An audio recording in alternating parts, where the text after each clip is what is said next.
Hello everyone, it is coming up to my 5-year anniversary of making YouTube videos, so I am not celebrating, but I thought I would mark the occasion by giving my list of things that I've learnt about making YouTube videos in these 5 years of semi-consistent uploads. I'm really happy to still be doing this.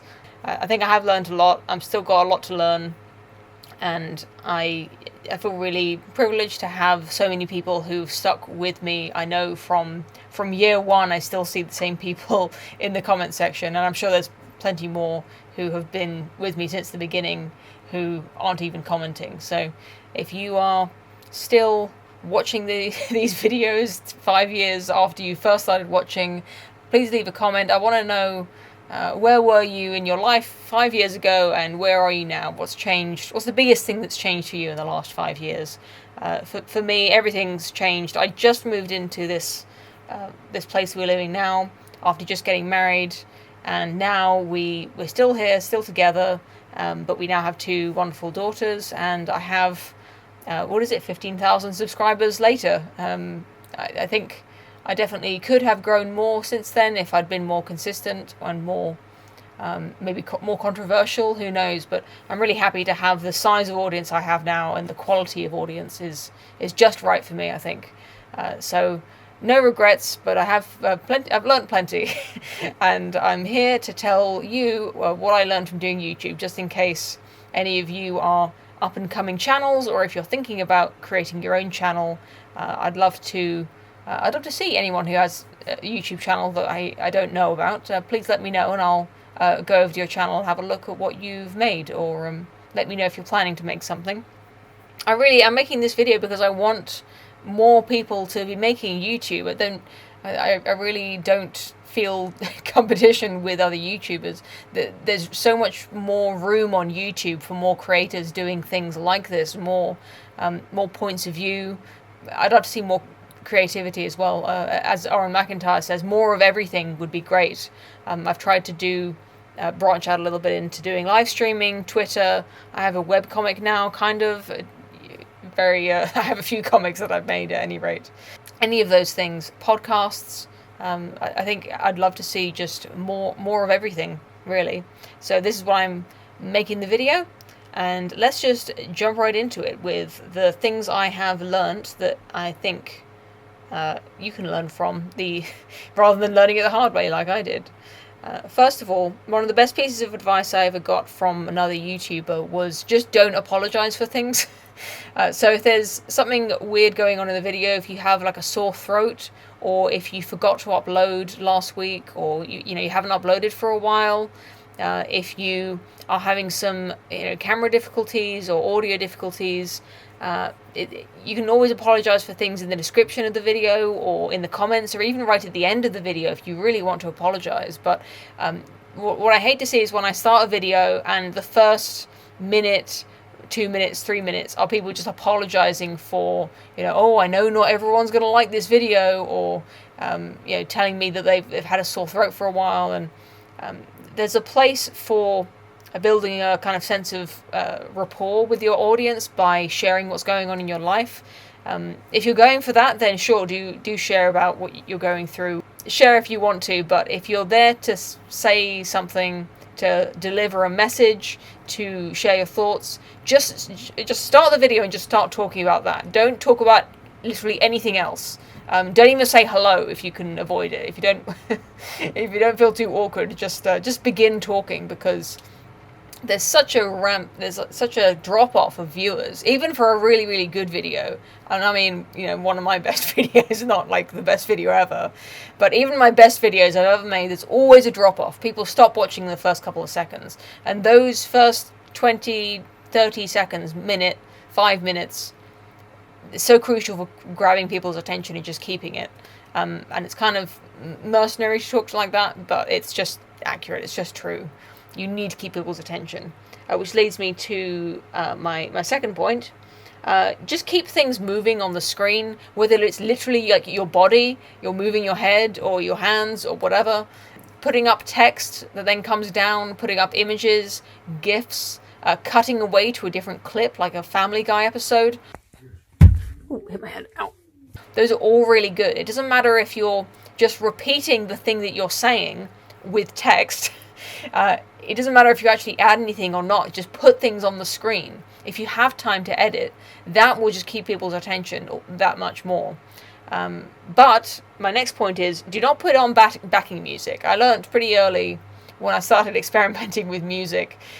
There's a certain subset of all audiences, but I think especially on this corner of YouTube, people who are very interested in information, in learning, in really thinking about hard topics. They don't want music in the background. It's just distracting for a certain number of people. And there's enough people in that subset that makes it just not worth putting in music. Just don't do it. I like to have a little bit of a musical interlude, like right at the end leading up to the outro, not during the actual information heavy portion of the video that people are there to watch. You need to be uploading regularly and consistently. And I'm not saying that to be redundant. When I say regularly, I mean that the time between videos should be consistent. If you can upload twice a week, that's brilliant, but make it every week. If you can't do 2 videos every week, it's better to have 1 video a week, I think. If you upload like 4 things in 1 week and then go silent for a month, it's really not good for people's sort of habit forming. If you want to build an audience and get a good community around your channel, you need to have people the same people returning every time. And the great thing for that is when it becomes a habit. So what you want is people to see your videos and they always click on it. I guess that's another sub point that I didn't actually write down, is to make your thumbnails consistent, to reinforce that habit, so that when someone sees, oh, Poe is under the stairs, they see that in the thumbnail, they know it's my video, it's about the same time in the week that they would normally see my video, and they just know, oh, this is a new Poe the Person video. I can see that it's somewhere between 9 and 15 minutes or 20 minutes, so I know exactly what I'm going to get. I'm ready for Poe the Person. So they just click on it without even, might not even read the topic or the title or anything. They just, if they're watching every week, they'll just see it and click on it. It's like tuning into the news or whatever, something that you do every day or every week. That's perfect for building an audience. And in that vein, I think I understand the need to upload more, and I've struggled with this myself. I learned this the hard way. Don't be tempted to post other kinds of videos. I know there are big channels that break this rule, but if you do commentary videos, don't just randomly start uploading video game streams in the middle of a week. I've done that. I didn't get the views that it would really warrant, that makes that worthwhile, and it's just annoying for people who really are not interested in seeing that. I did a few cooking videos that I thought were actually very good, but what I think is good is not what most of my audience thinks is good, unfortunately. Some people will like it, and then a lot of people will just go like, why? Like, I'm not here for this. Why are you uploading this? So yeah, just upload basically the same video every week, saying something slightly different, and you'll get sort of repeat viewership. Always collaborate when invited. If someone invites you on a live stream, which in my experience happens fairly often, just say yes. If you don't have to be there for hours and hours, unless you're really busy, you can probably spare an hour to go on someone else's live stream. You don't have to do any prep work or none of the other usual preparation that you'd make for your own live stream or for your own video. Just literally just turn up and give them an hour of your time, because what I've found is that the conversation is often really interesting. More interesting than I'm kind of expecting it to be often. Even if the channel is really small, they've just started, you have no idea what it's really going to be like, but it's never a bad thing. You get to have a cool conversation with someone who obviously has noticed the videos you've been making and wants to talk to you more about them. And you might end up getting a beneficial sort of networking effect. People who see you on there, who've never seen you before, will come to your channel to see that. I think it's just polite as well. Like, if someone invites you just to talk to them for an hour, it just seems kind of rude to me to turn them down. Like, they're not asking you for anything. It's not like they just want to talk to you. Like if someone wanted to talk to you in real life, you wouldn't just go, no, you haven't got enough subscribers, go away. They just want to talk to you, just let them talk. In a similar vein, I think it's always good to look at what other channels that are similar to yours are doing. Look around to what are the topics that other people are covering. Are they putting music in their videos? Just like how long are these videos? Like how are they building their audience? I think it's also important to recognize that you have your own individual voice, and you should really stick to that above anything else. So although you can perfect the format of your videos by looking at what other people are doing, trying to do that sort of thing, I think the key to success, I think, on YouTube is to be like everyone else, but also to be yourself. It's a paradox, right? You want to be in with the trends, but if you're literally just a redundant copy of a different channel, and you don't already have that big audience, like why are people coming to you? You need to be giving something unique, but it needs to be on the shelf next to some things that are quite similar to you.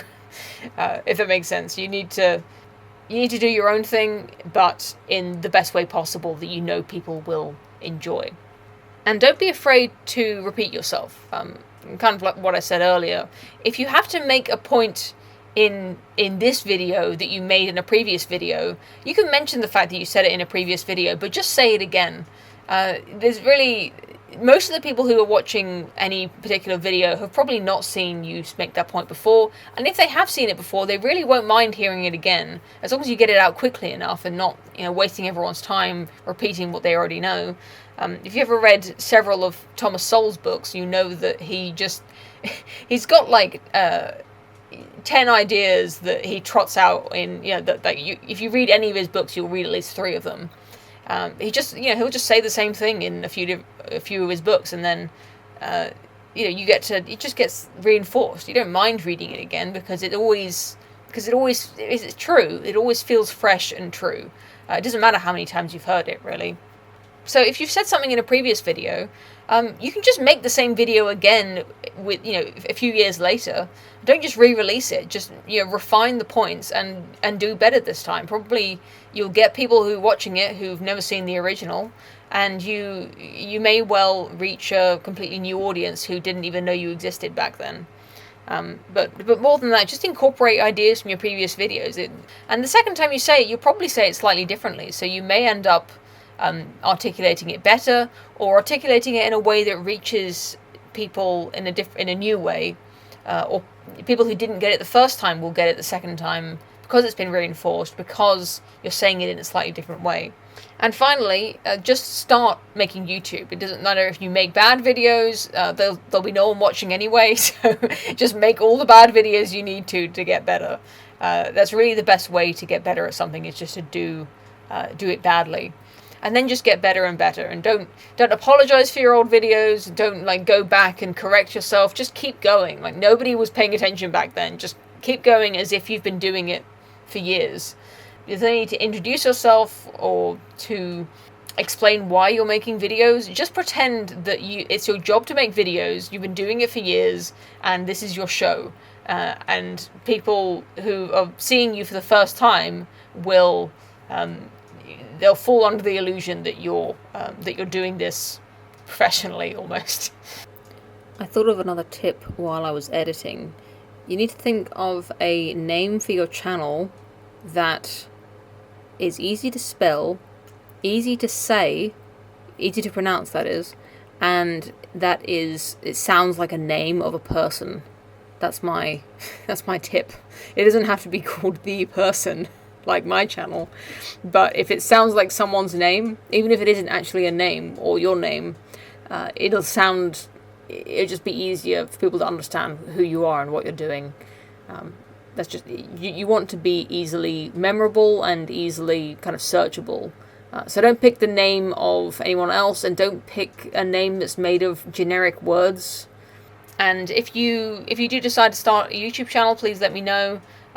Link me your videos. YouTube's very funny about having links in the comment section, so don't leave a link in the comment. Just send me an email potheperson@gmail.com is my address. You can always just send me emails for whatever reason, but especially if you have a link to a video, either one that you've made or one that you've seen recently that you think needs to get more views, if you want me to talk about something on the channel and you want to send me a link, that's always the best way. My DMs on Twitter are open. That means direct messages for anyone who does not know what a DM is, but you can always DM me on Twitter. Nobody is abusing that privilege so far, so I've been able to keep those open. So do get in touch there if you are making videos, if you want me to see anything, that is URL-wise. Come and watch Women's Hour, Fridays at 9, and thank you very much for watching, and I will see you again soon, and hopefully seeing you in your very own YouTube video very soon. Have a good time. Bye.